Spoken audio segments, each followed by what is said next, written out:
creating a fillet in Illustrator. So I'm going to do a 3mm fillet. So I create the ellipse, I click anywhere, release. I want it 3mm by 3mm, a circle, so I've already got those numbers in. Press OK, pick up the center of the circle, and I can move the circle until I get,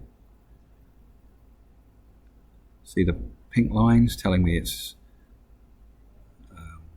joins on there, like tangentially. Let go.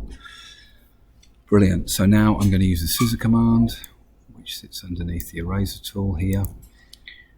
With the circle selected, I can select that anchor point there and the anchor point there,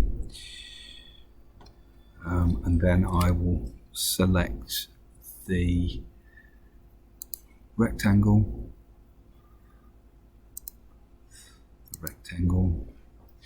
there we go. And then also with the scissors I'm going to select the same points because I want to delete parts of both of those. Then I can go to select, I can select that, delete that, select that, delete that, and I have a fillet.